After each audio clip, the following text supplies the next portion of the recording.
سورۃ الرحمن، بسم اللہ الرحمن الرحیم. نوٹ کر لیجئے یہ ترجیح جو آیت ہے اس میں 31 مرتبہ آئی ہے آیت. کل آیات 78 ہیں، جن میں سے 31 جو ہیں وہ تو در حقیقت فَبِأَيِّ آلَاءِ رَبِّكُمَا تُكَذِّبَانِ اس کی تکرار ہے. یہ اسلوب قرآن مجید میں یا تو سورہ شعراء میں آ چکا ہے، 8 بار وہ الفاظ آئے تھے، ان فی ذلک لآیہ وما کان اکثرهم مؤمنین وان ربک لہو العزیز الرحیم، 8 مرتبہ. یا یہ القمر میں ہم 4 دفعہ پڑھ چکے ہیں، فکیف کان عذابی ونذر ولقد یسرنا القرآن للذکر فہل من مدکر. اور یہاں سورۃ الرحمن میں 31 بار آئے گا فبأی آلاء ربکما تکذبان. بسم اللہ الرحمن الرحیم. الرحمن علم القرآن خلق الانسان علمہ البیان. رحمان، اور یہ اللہ کا وہ نام ہے جو رحمت کے مادے سے، لیکن خاص شان اس کی یہ ہے کہ جس میں ایک طوفانی کیفیت ہے اللہ کی رحمت، ٹھاٹھے مارتے ہوئے سمندر کی طرح. غضبان ہم پڑھ چکے ہیں 2 دفعہ، نہایت غضبناک. حضرت موسیٰ کے لیے لفظ آیا غضبان آصفہ. تو عرب کہے گا اگر بھوک سے مر رہا ہے انا جوعان، پیاس سے مر رہا ہے انا عطشان، تو رحمان کے وزن پر بہت مبالغہ ہوتا ہے، اور اس میں ایک شان ہوتی ہے جیسے کہ طوفانی شان، طوفان وہ بھی اسی میں ہے. الرحمن وہ ہستی کہ جس کی رحمت ٹھاٹھے مارتے سمندر کے مانند ہے. علم القرآن، اس نے قرآن سکھایا ہے. یعنی یہ کہ قرآن مجید کی عظمت کا تصور کرو، یہ اللہ کی رحمانیت کا مظہر عتم ہے، اس کی رحمت کی سب سے بڑی شان، اس کا مظہر عتم جو ہے وہ قرآن ہے. دوسری بات یہ، اللہ کے ناموں میں چوٹی کا نام رحمان ہے، بہت پسندیدہ. رحمت کی تو ضرورت ہر شخص کو ہے. حضور نے فرمایا میں بھی مستغنی نہیں. آپ نے ایک موقع پہ فرمایا کہ کوئی جنت میں صرف اپنے اعمال کی بنیاد پر نہیں جائے گا جب تک کہ رحمت خداوندی دستگیری نہ کرے. اور حضرت عائشہ سے ہے یہ روایت. حضرت عائشہ نے پوچھ لیا، ظاہر بات ہے میاں بیوی کے درمیان ایک بے تکلفی بھی ہوتی ہے، کہ کیا حضور آپ میں؟ آپ نے فرمایا ہاں میں بھی. الا ان یتغمدنی ربی برحمتہ، میں بھی جنت میں نہیں جا سکوں گا مگر اس صورت میں کہ میرا رب مجھے اپنی رحمت سے ڈھانپ لے. تو رحمان چوٹی کا نام ہے اللہ کے ناموں میں سے. اور جو علم اللہ نے دیا انسان کو، اس میں چوٹی کا علم قرآن ہے. ایک علم وہ ہے ریویلڈ نالج، جس کی چوٹی یہ ہے. ایک علم ہے ایکوائرڈ نالج، رفتہ رفتہ انسان جا رہا ہے. لیکن سب سے اونچا علم، سب سے بڑا علم خلق الانسان، اسی نے انسان کو بنایا، اور اس کی کریشن کا کلائمیکس انسان ہے. تخلیق کی معراج انسان ہے. خلقتہ بیدی، ہم نے دونوں ہاتھوں سے بنایا ہے، جس میں عالم امر اور عالم خلق جمع ہو گئے. اس سے آگے علمہ البیان، جو صلاحیتیں انسان کو دی ہیں ان میں چوٹی کی صلاحیت جو ہے بیان ہے. انسان کو کہا گیا حیوان ناطق، نطق، قوت بیان. اور یہ بات ہمیں معلوم ہے کہ یہ جو انسان کا جو برین ہے، ظاہر بات ہے گوریلاز میں بھی ہے، چمپینزیز میں بھی ہے، اور بھی حیوانات کے اندر بھی ہے، گھوڑے کا بھی برین ہے. لیکن یہ برین جیسے جیسے رفتہ رفتہ لوور اینیمل سے اوپر آپ آ کر دیکھتے ہیں، ہائیسٹ انسان کے اندر آ کر اس کا جو گرے میٹر ہے، وہ جو ہائیسٹ ایوالوڈ فارم ہے، اس میں مختلف ایریاز ہیں. یہ ویژن کا ایریا ہے، آنکھ سے جو انفارمیشن جا رہی ہے وہ پھر ڈسائفر ہوتی ہے گرے میٹر کے اس پچھلے حصے کے اندر. ہیئرنگ ایریا ہے. لیکن سب سے بڑا رقبہ جو ہے وہ ہے اسپیچ سینٹر، اور اس کے 2 حصے ہیں، دوسرے کی بات سننا اور سمجھنا، پھر اپنی بات کہنا. یہ 2 ایسپیکٹس ہیں اس کے. اسپیچ سینٹر، اس میں دونوں چیزیں آ جائیں گی، کلام کا فہم اور پھر کلام کو دوسروں تک پہنچانا. تو علمہ البیان، اللہ نے صلاحیتیں تو اور بھی دی انسانوں کو بہت سی، آنکھ بھی دی، کان بھی دیا. لیکن یہ آنکھ اور کان تو حیوانات میں بھی ہے، بلکہ بعض حیوانات کی بصارت ہم سے کہیں زیادہ آگے ہے. بعض حیوانات وہ ہیں کہ جنہیں روشنی کی ضرورت نہیں دیکھنے کے لیے، بغیر اندھیرے میں بھی دیکھتے. ہم تو اندھیرے میں نہیں دیکھ سکتے. اس طرح کان، گھوڑے کا کان جو ہے اس کے کان کھڑے ہو جاتے ہیں اینٹنا کی طرح سے. اگر کہیں سے آہٹ ہو، جب یہ اب تک گھوڑ سوار نے کچھ نہیں دیکھا، کھلا سنا ہے، جب ذرا سی آہٹ کہیں کہ گھوڑے نے سن لی، اس حوالے سے باقی چیزیں جو ہیں ان میں تو یہ کہ علیحدہ علیحدہ گنا جائے گا تو صلاحیتیں باقی شاید انسان سے بہتر بھی دوسرے حیوانات میں ہیں۔ سونگھنے کی صلاحیت کتے میں جتنی ہے ہمارے پاس تو 1/100 بھی نہیں۔ حیوانات میں سونگھنے کا ایریا جو ہے وہ بہت بڑا ہوتا ہے برین کے اندر، وہ سونگھ کر چیزوں کو اندازہ کرتے ہیں کھانے کی ہے کہ نہیں ہے۔ لیکن انسان کے ہاں آ کر ہائیسٹ لیول آف برین میں یہ اسپیچ سینٹر ہے۔ اب یہ جو 4 آیتوں سے 3 جملے بنے، الرحمن آیت 1 ہو گئی لیکن جملہ تو نہیں بنا۔ الرحمن مبتدا ہے، علم القرآن خبر ہے، جملہ اب بنا، تو جملے 3 ہوئے، الرحمن علم القرآن خلق الانسان علمہ البیان۔ اس کو جو ریشو پروپورشن کا قاعدہ ہوتا تھا نسبت و تناسل کا حساب میں ارتھمیٹک میں 3 ویلیوز دی گئی ہیں، چوتھی تلاش کرو۔ چوتھی ویلیو اس میں کیا ہے جو مضمر ہے، چھپی ہوئی ہے؟ انسان کو جو بہترین صلاحیت اللہ نے دی ہے قوت بیان، اس کا مصرف بھی ہونا چاہیے بہترین۔ اس کا بہترین مصرف یہ ہے کہ قرآن سمجھو اور سمجھاؤ، قرآن پڑھو اور پڑھاؤ۔ جیسے کہاوت ہے کہ توپ اس لیے نہیں بنتی کہ اس سے مکھیاں ماری جائے، اسی طرح اتنی بڑی صلاحیت جو تمہیں اللہ نے دی ہے، اسی صلاحیت کو وکلاء استعمال کرتے ہوئے جو اچھا آرگو کر سکے اس کی فیس بڑھتی چلی جاتی۔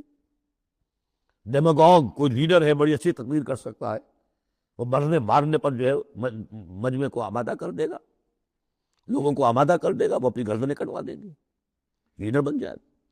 تو یہ صلاحیت جو ہے اس لیے نہیں ہے کہ تو دنیا میں لیڈریاں اپنی بناؤ اس کے ذریعے سے۔ اس کا مصرف کیا ہے؟ قرآن سمجھو اور سمجھاؤ۔ یہ ہے بیان، اللہ کا بیان۔ اس بیان کو سمجھنا، پہلے تو اسپیچ سینٹر کا وہ حصہ جو ہے اس کو سمجھے، اور پھر اسپیچ سینٹر کا جو دوسرا جو حصہ ہے وہ اس کو بیان کرے۔ چنانچہ اس کو کھول کر بیان کر دیا محمد رسول اللہ صلی اللہ علیہ وسلم نے۔ حدیث ہے آپ کی جس کے راوی ہے عثمان ابن عفان۔ دیکھیے نام کے اندر بھی وہ قافیہ مل رہا ہے، الرحمن علم القرآن خلق الانسان علمہ البیان عن عثمان ابن عفان۔ اب عفان کے بیٹے عثمان نے روایت کیا، حضور نے فرمایا خیرکم من تعلم القرآن وعلمہ، اور خیر یہاں پر سپرلیٹو کے سنس میں آ رہا ہے، تم میں بہترین لوگ وہ ہیں جو قرآن سیکھیں اور سکھائیں۔ اب سورہ قمر کے فوراً بعد یہ وَلَقَدْ يَسَّرْنَا الْقُرْآنَ لِلذِّكْرِ فَهَلْ مِن مُدَّكِرٍ الرحمن علم القرآن خلق الانسان علمہ البیان الشمس والقمر بحسبان۔ یہ سورج اور چاند سب ایک حساب کے ساتھ ہیں، ان کی گردش حساب کے ساتھ ہے، اسی حساب سے دن بن رہے ہیں، راتیں بن رہی ہیں، ہفتے اور سال اور مہینے بن رہے ہیں۔ والنجم والشجر یسجدان، نجم جو ہے ستارے، سورج اور چاند کی مناسبت سے تو اس کے لیے ستارے کی مفہوم ہے، لیکن نجم جو عربی زبان میں جھاڑیوں کو بھی کہتے ہیں جو زمین میں ہوتی ہیں، کیونکہ یہ ستارے بھی زمین میں اتنے نظر آتے ہیں جیسے کہ جھاڑیاں ہوں۔ والنجم والشجر یسجدان، شجر کے حوالے سے اگر ترجمہ کرتے ہیں تو وہ جھاڑیاں، یہ بھی سجدہ کرتے ہیں، اللہ کے سامنے سربسجود ہوتے ہیں، ان کے سائے جیسا کہ کئی دفعہ آ چکا ہے۔ والسماء رفعها ووضع المیزان، اور آسمان کو اس نے بلند کیا اور اس میں رکھے ترازو۔ یہاں اس سے مراد وہ ترازو نہیں ہے جو کہ تولتی ہے دنیا کے اندر، اس میں بیلنس ہے، کاسمک بیلنس۔ آسمان اور زمین کے اندر، آسمان میں جتنے اجرام سماویہ ہیں، ان کو جو چیز تھامے ہوئے ہے، قائم رکھے ہوئے ہے، وہ ایک بیلنس ہے۔ جو کشش ثقل ہے، ان کی مختلف، یہ سب ایک دوسرے کو کھینچ رہے ہیں، اور ادھر ادھر سے دونوں طرف سے جو کھینچ ہے وہ ہر کرے کو اپنی جگہ پر رکھے ہوئے ہیں۔ یہ بیلنس جب ذرا سا گڑبڑ ہوگا اور یہ کرے آپس میں ٹکرا جائیں گے۔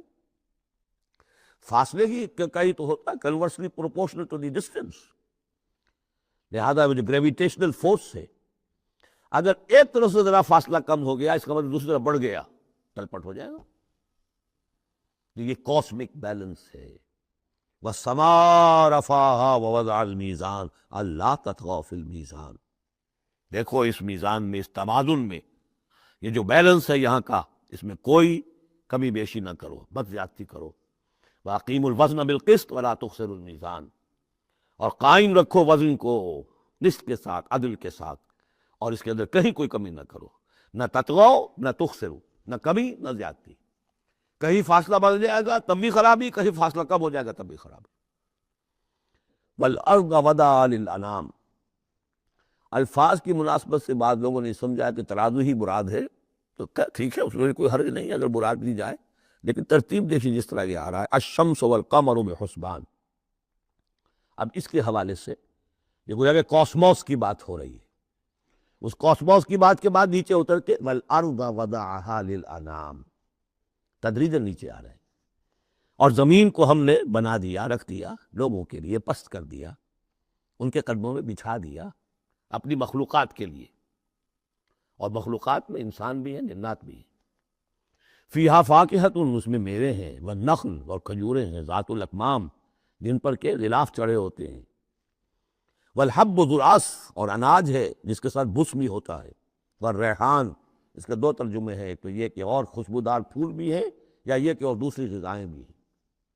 فَبِأَيِّ آلَاءِ رَبِّكُمَا تُكَذِّبَانِ، عام طور پر جو ترجمہ ہے اس میں آلہ کا ترجمہ کیا گیا ہے نعمتیں، لیکن اصل میں یہاں نعمت، قدرت، ان دونوں کو جمع کیجئے۔ کہیں وہ نعمت کا تذکرہ ہے، کہیں اللہ کی قدرت کا ذکر، اس کی قدرت کی نشانیاں ہیں۔ فَبِأَيِّ آلَاءِ رَبِّكُمَا تُكَذِّبَانِ، تو تم اپنے رب کی کون کون سی نعمتوں اور قدرتوں کا انکار کرو گے۔ تکذبان صیغہ ہے تثنیہ کا، دونوں سے خطاب ہو رہا ہے، انسانوں سے اور جنوں سے، اور یہ بات آگے چل کر واضح ہو جائے گی۔ خلق الانسان من صلصال کالفخار، ہم نے بنایا انسان کو اس صلصال سے، اس سوکھی ہوئی خشک مٹی سے، وہ گارا سنا ہوا گورا، صلصال من حمإ مسنون، اور جب وہ اتنا سوکھ گیا کہ کھنکنے لگا، کالفخار، جیسے ٹھیکرا ہوتا ہے، اس سے بنایا۔ وَخَلَقَ الْجَانَّ مِن مَارِجٍ مِّن نَار، اور جنات کو ہم نے بنایا آگ کی لپٹ سے، جس کو کہ ہم اس سے پہلے پڑھ چکے ہیں سورہ ہجر میں، نار السموم، لو جیسی ہوتی ہے جس کے اندر کی آگ ہوتی ہے۔ تو ایسے ہی وہ جو فلیم ہوتا ہے، شعلہ، اس کا ایک حصہ تو وہ جو نظر آتا ہے، اور ایک حصہ وہ جو نظر نہیں آتا، وہ جو اوپر کا حصہ ہے وہ ہے درجہ سب سے زیادہ ہیٹ، ٹیمپریچر ہائیسٹ وہاں ہوتا، وہ ہے مارج من نار۔ فَبِأَيِّ آلَاءِ رَبِّكُمَا تُكَذِّبَانِ، رب المشرقین و رب المغربین، وہ رب ہے مشرقوں کا بھی، دونوں مشرقوں کا اور دونوں مغربوں کا۔ یہ تثنیہ کی جو مناسبت سے یہاں پر مشرقین و مغربین کا، کہیں مشارق والمغارب ہے، رب المشارق والمغارب، کہیں مشرق و مغرب ہے، اور یہ سب ٹھیک ہے، مشرق و مغرب واحد کی حیثیت سے بھی درست ہے، اور مشرقین اور مغربین، اس وقت کا جو مشرق ہے جہاں سورج نکل رہا ہے، اس کے مقابلے میں مغرب ہے جہاں وہ ڈوبے گا، لیکن وہی مغرب وہ مشرق ہے، دوسرے ہمارا جو پیچھے جو حصہ ہے گلوب کا، اس کا مشرق ہے، اور جو ہمارا مشرق ہے وہ اس کا مغرب ہے، تو دو مشرق دو مغرب۔ پھر یہ کہ ہر نقطہ جو ہے زمین پر وہ مشرق بھی ہے مغرب بھی ہے، کسی نہ کسی وقت وہاں پر سورج جو ہے طلوع ہو رہا ہے، کبھی وہاں پر غروب ہو رہا ہے، تو مشارق والمغارب۔ لیکن یہاں پر تثنیہ کی مناسبت سے رب المشرقین و رب المغربین، دونوں مشرقوں کا رب مالک اور دونوں مغربوں کا۔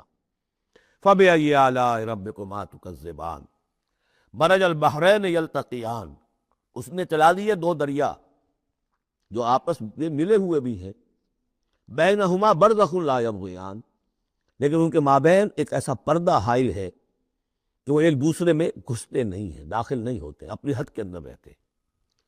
یہ ہے گرم روئیں چلتی ہیں ٹھنڈے پانی کے سمندر میں، یا جیسے کہ کابل پر نظر آتا ہے دو دریا چل رہے ہیں، دریائے سندھ کا پانی علیحدہ نظر آ رہا ہے اور دریائے کابل کا علیحدہ نظر آ رہا ہے، اور یہ اٹک پر نظر آتا ہے، اور کافی دور تک پھر یہ علیحدہ علیحدہ چلتے نظر آتے ہیں۔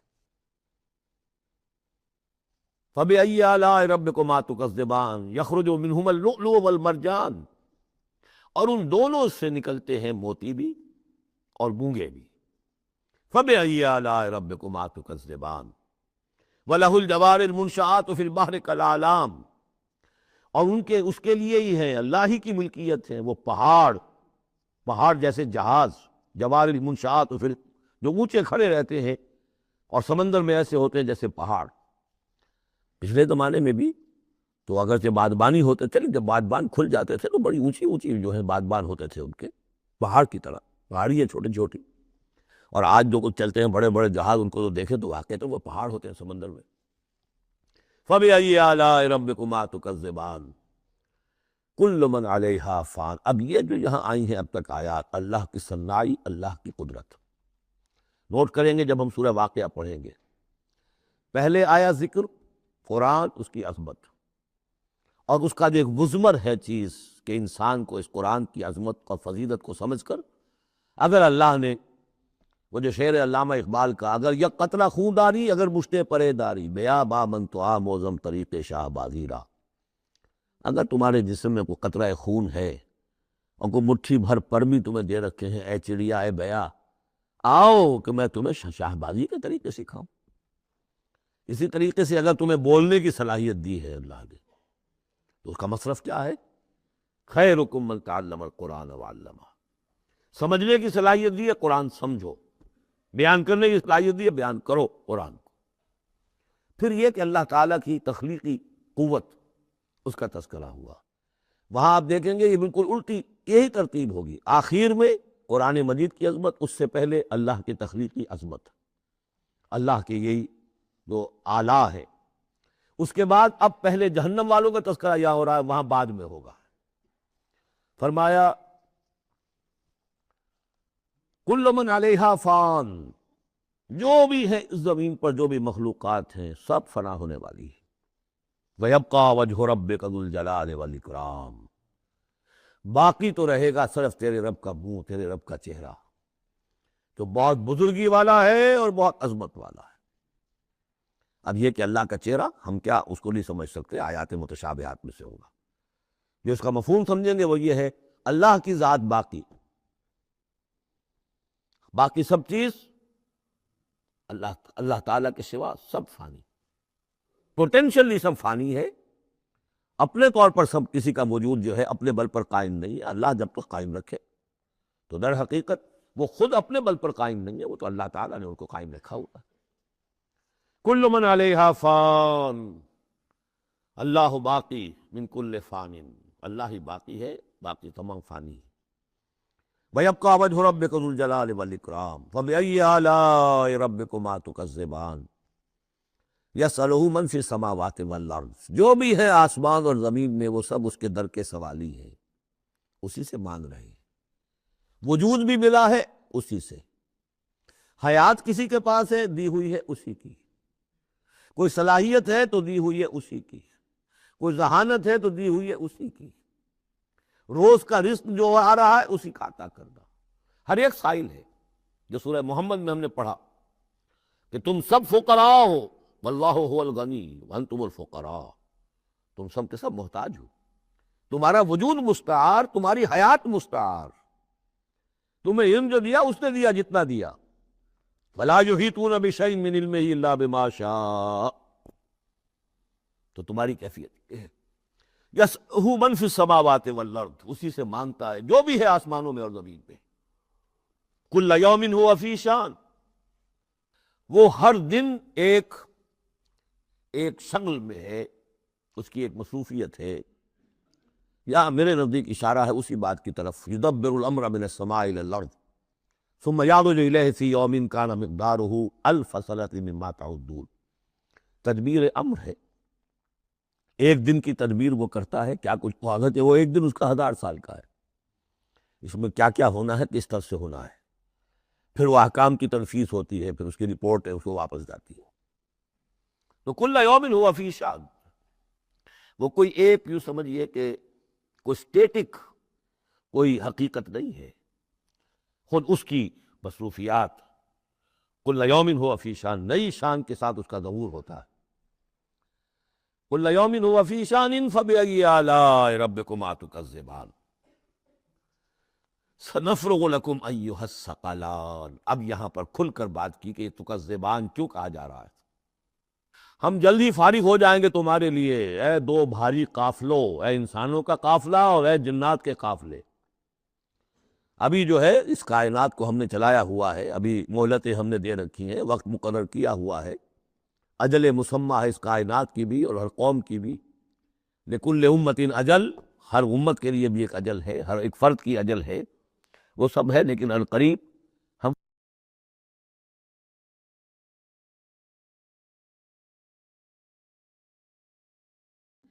فَبِأَيِّ آلَاءِ رَبِّكُمَا تُكَذِّبَانِ۔ تو اے جنات اور اے انسانوں کی جماعت، تو تم اپنے رب کی کن کن نعمتوں کا اور کن کن صنائیوں کا، کن کن قدرتوں کا انکار کرو گے۔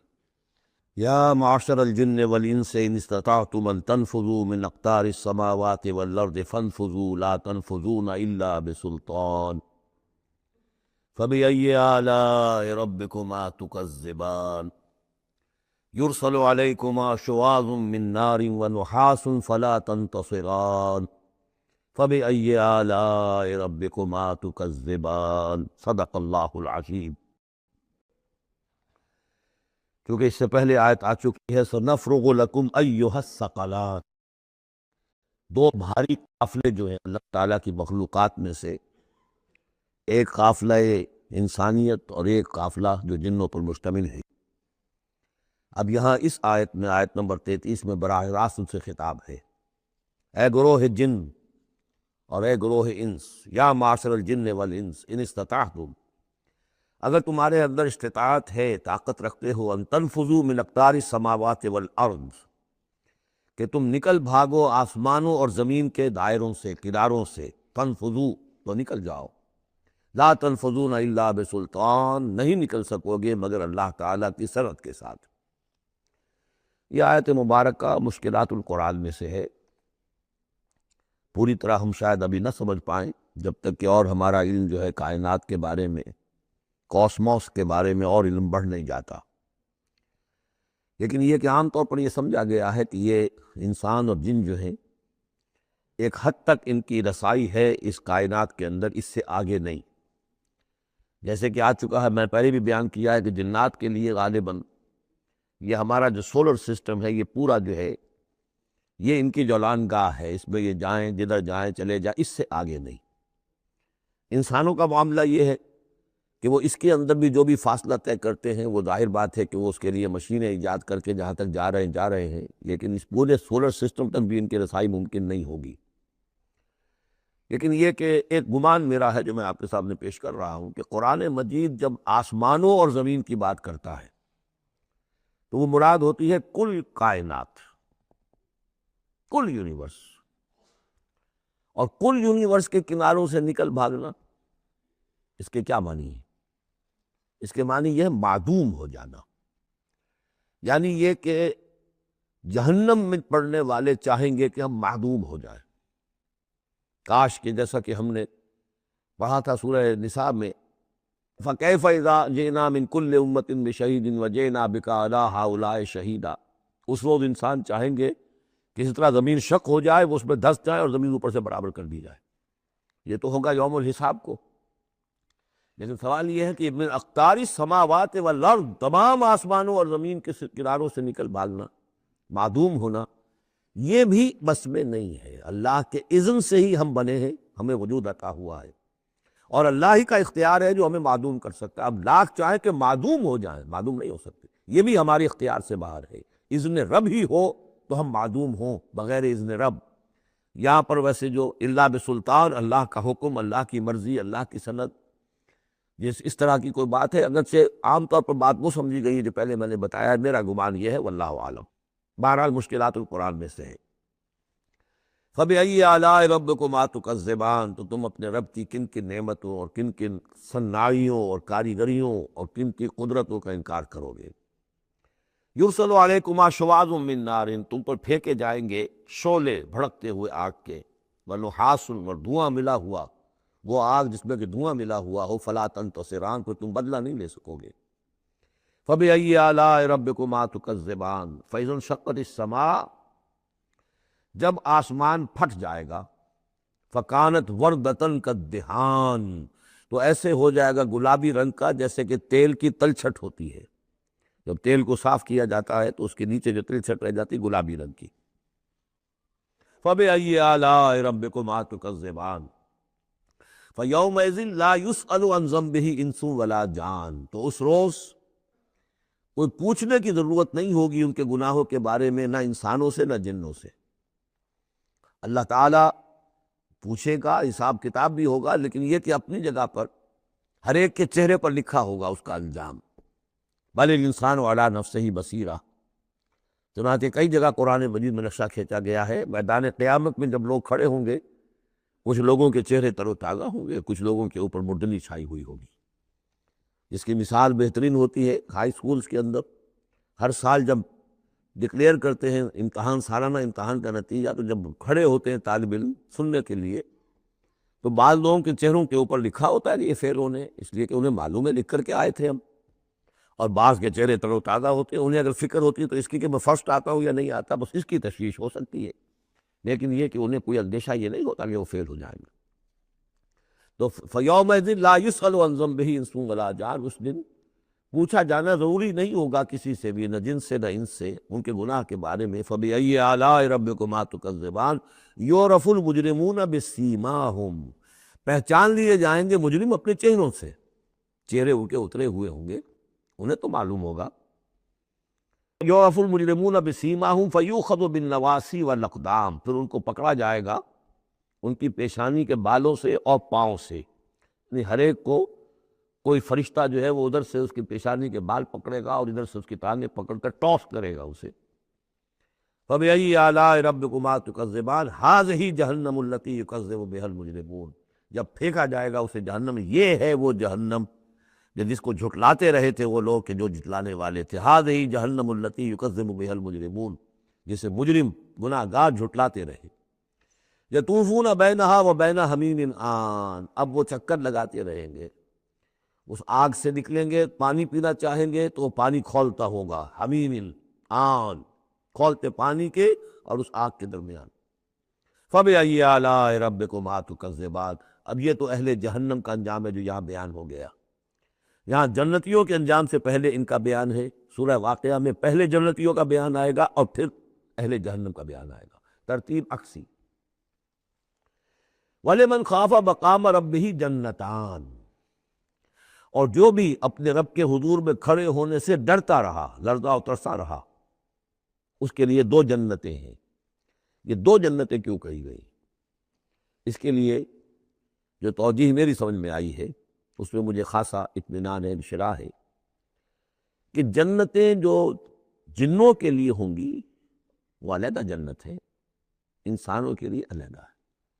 ظاہر بات ہے دونوں کے احساسات جدا ہیں، دونوں کے ذوق جدا ہیں، دونوں کے مذاق جدا ہیں، لہذا ایک جنت ہے کہ جو انسانوں کے لیے ہے اور ایک جنت ہے کہ جو جنات کے لیے ہے۔ ایک ہی طرح کی چیزیں ان دونوں کے لیے پلیزنٹ اور ان دونوں کے لیے جو ہو سکتی ہیں مسرت اور سرور آمیز، وہ ایک طرح کی نہیں ہو سکتی، ان کے تقاضے مختلف ہوں گے۔ تو لمن خاف، جو ڈرنے والے ہیں ان کے لیے جنتیں فراہم کر دی اللہ نے، وہی تسلیہ کا صیغہ ہے کیونکہ یہاں جنوں اور انسانوں سے خطاب ہو رہا ہے مسلسل۔ یہ جو جنتان ہوں گی یہ ابتدائی جنتیں جن کا ذکر یہاں ہو رہا ہے، اس کے بعد دو اور جنتیں ہوں گی، تو جنتیوں کے دو درجے ہیں، ان میں جنات بھی ہوں گے انسان بھی ہوں گے، تو چار ہو گئے۔ کمتر درجے کے جنتی انسان اور جن دو، اور برتر درجے کے جنتی انسان اور جن دو، تو دو اور دو چار۔ تو یہاں پر اس سورہ مبارکہ میں چار جنتوں کا ذکر ہے۔ پہلے یہ کمتر درجے کے جنتیوں کا ذکر ہو رہا ہے۔ وَلِمَنْ خَافَ مَقَامَ رَبِّهِ جَنَّتَانِ فَبِأَيِّ آلَاءِ رَبِّكُمَا تُكَذِّبَانِ ذَوَاتَا أَفْنَانٍ، اس کی بہت سی شاخیں ہوں گی اس جنت کی۔ فَبِأَيِّ آلَاءِ رَبِّكُمَا تُكَذِّبَانِ فِيهِمَا عَيْنَانِ تَجْرِيَانِ، ان دونوں میں چشمے ہیں۔ اب عینان، ایک ایک جنت میں ایک ایک چشمہ ہے جو بہہ رہا ہے۔ فَبِأَيِّ آلَاءِ رَبِّكُمَا تُكَذِّبَانِ، اپنے رب کی کون کون سی نعمتوں کو جھٹلاؤ گے۔ فِيهِمَا مِن كُلِّ فَاكِهَةٍ زَوْجَانِ، اور ان دونوں میں ہر طرح کے جو میوے ہیں ان کی دو دو قسمیں ہیں، جوڑے ہیں۔ فَبِأَيِّ آلَاءِ رَبِّكُمَا تُكَذِّبَانِ مُتَّكِئِينَ عَلَىٰ فُرُشٍ بَطَائِنُهَا مِنْ اسْتَبْرَقٍ وَجَنَى الْجَنَّتَيْنِ دَانٍ، اور وہ وہاں تکیہ لگائے ہوں گے، سہارا لگائے ہوں گے ایسے فرشوں پر کہ جن کے استر بنے ہوئے ہوں گے گاڑھے ریشم کے، استر ہوں گے گاڑھے ریشم کے، تو جو ان کا اصل جو اوپر کا حصہ ہوگا وہ کس شے کا ہوگا، گویا کہ وہ تمہارے تصور سے باہر ہے۔ وَجَنَى الْجَنَّتَيْنِ دَانٍ، اور دونوں جو باغ ہیں دونوں جنتوں کے ان کے جو پھل ہیں میوے وہ جھک رہے ہوں گے نیچے کو، تاکہ آرام سے جنتی جو ہے جو چاہے حاصل کر لے۔ فَبِأَيِّ آلَاءِ رَبِّكُمَا تُكَذِّبَانِ فِيهِنَّ قَاصِرَاتُ الطَّرْفِ، ان جنتوں میں ہوں گی وہ عورتیں کہ جن کے نگاہیں نیچے جھکی ہوئی ہوں گی۔ عورت کے اندر شرم اور حیا جو ہے اس کا خاص زیور ہے، یہ خود اس کے حسن کا ایک حصہ ہے۔ تو نگاہوں کا نیچا ہونا یہ اصل میں حیا اور شرم کی علامت ہے، نیچے نگاہ والیاں۔ لم یطمثن انس قبلہم ولا جان، ان کو چھوا نہیں ہوگا اس سے پہلے نہ کسی انسان نے نہ جن نے، ان سے پہلے۔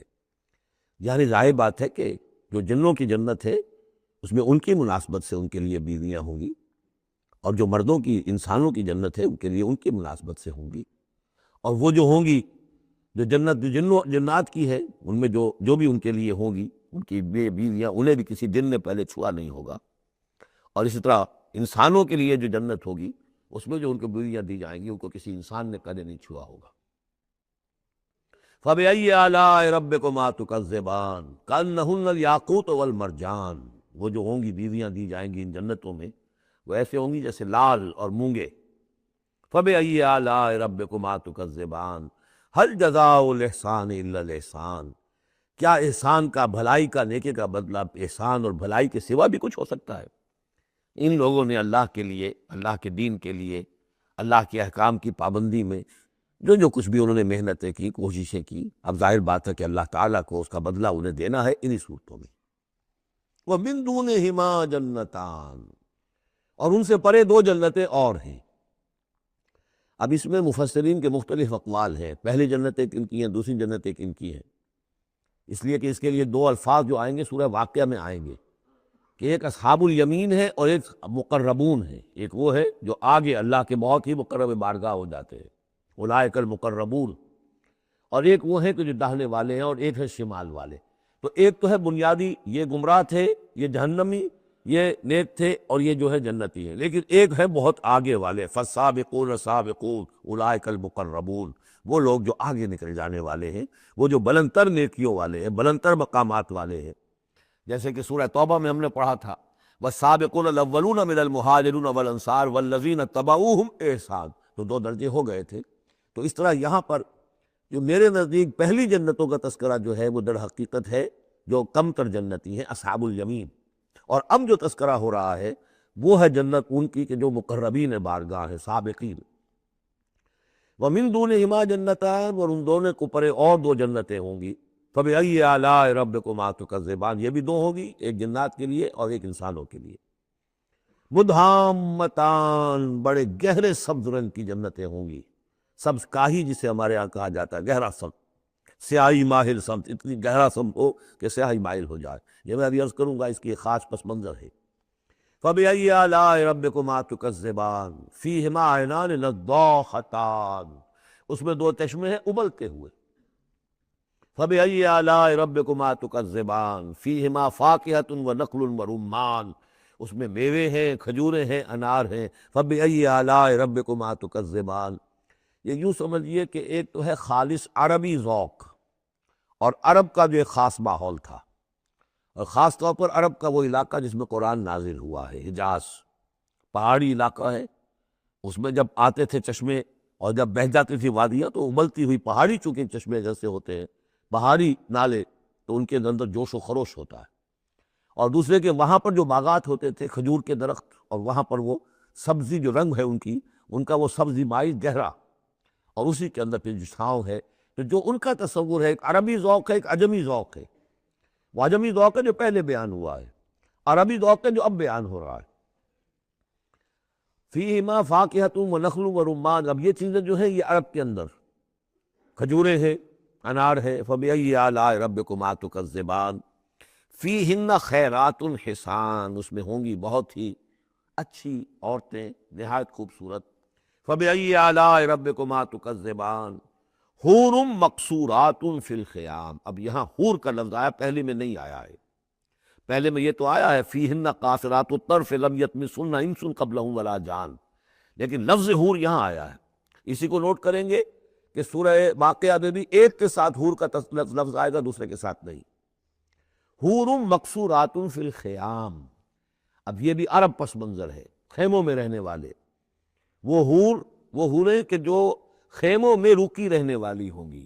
ظاہر بات ہے کہ وہاں پر تو عام طور پر شہر بہت کم تھے پورے عرب کے اندر، حجاز کے اندر بہت کم، جو عام طور پر جو آبادیاں تھیں وہ خیموں میں رکی رہنے والیاں۔ وقرن فی بیوتکن ولا تبرجن تبرج الجاہلیۃ الاولی، وہ شمع محفل نہیں بنتی بلکہ وہ چراغ خانہ بنتی ہیں۔